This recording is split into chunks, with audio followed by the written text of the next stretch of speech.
আমি দ্বিমত করব না, যেহেতু আমরা সব অস্ত্রগুলি এখনও উদ্ধার করতে পারি নাই। আমরা অস্ত্রগুলি উদ্ধার করার চেষ্টা করতেছি এবং আল্লাহ দিলে হয়তো ইলেকশনে আগে আরও অনেক অস্ত্র উদ্ধার হয়ে যাবে। নিজেরা ভিতরে আপনারা করবেন, আমাদের সাথে তো রাজনৈতিক দলের কোনো বিভেদ থাকার কথা না। সত্যি সংবাদটা আপনারা প্রকাশ করুন। আর স্বরাষ্ট্র মন্ত্রণালয় থেকে আমাদের ডিরেকশন, যেই ঘটনা ঘটে ওটা সত্যিটা প্রকাশ করে দেওয়া। একটা হত্যা মামলায় হয়তো 20 জন আসামি হওয়া দরকার ছিল, আপনারা ওখানে 200 আসামি দিয়ে ফেলছেন। এখন এই জন্য ইনভেস্টিগেশনের সময় বেশি লাগবে।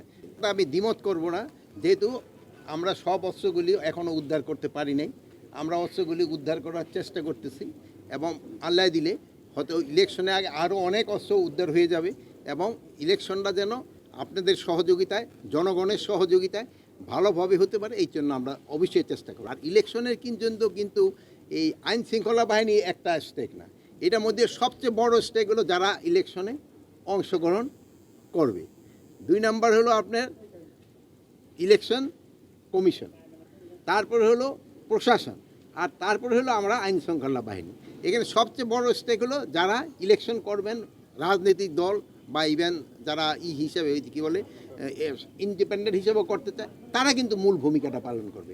এখন তারা যদি সবাই সহযোগিতা করে, আমাদের পক্ষে ইলেকশন করা সম্ভব, কোনো অসুবিধা হবে। আগে দেখেন মামলাগুলি অগ্রগতি কিন্তু অলরেডি কয়েকটা মামলা কিন্তু শুরু হয়ে গেছে। আর প্লাস আরেকটা জিনিস হয়েছিল, আপনারা ধরেন যে একটা হত্যা মামলায় হয়তো 20 জন আসামি হওয়া দরকার ছিল, আপনারা ওখানে 200 আসামি দিয়ে ফেলছেন। এখন এই জন্য ইনভেস্টিগেশনের সময় বেশি লাগবে। তা আপনারাই কিন্তু আমাদের সবসময় বলছেন যেন নিরাপদ ব্যক্তি যেন কোনো অবস্থায় শাস্তির আওতায় না আসে। এই জন্য আমাদের কিন্তু এটা আরও বেশিভাবে দেখতে হয়।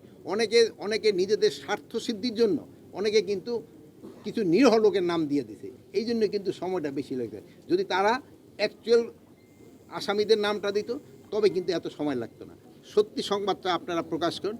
আর স্বরাষ্ট্র মন্ত্রণালয় থেকে আমাদের ডিরেকশন, যেই ঘটনা ঘটে ওটা সত্যিটা প্রকাশ করে দেওয়া। এটার ভিতরে কোনো লুকোচুরি করার কোনো কিছু নেই, যা ঘটে তা প্রকাশ করে দেয়। এটাই যদি হয়, সেই সময় জনগণ সচেতন। তো কিছু সংখ্যক তো স্বার্থবেশী লোক থাকবেই, যারা সব সময়ই একটা প্রবলেম ক্রিয়েট করার জন্য চেষ্টা করবে।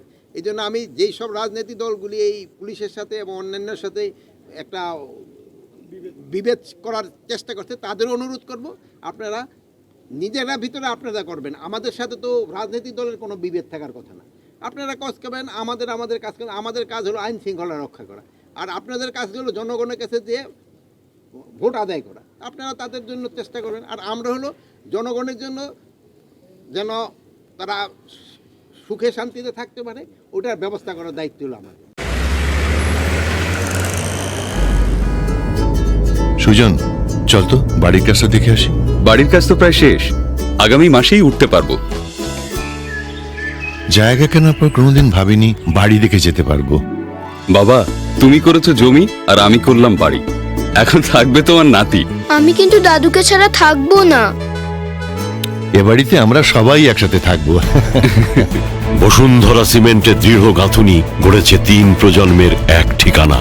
শক্তির মানদণ্ডে উত্তীর্ণ বসুন্ধরা সিমেন্ট। বসুন্ধরা সিমেন্ট, প্রজন্মের বন্ধন।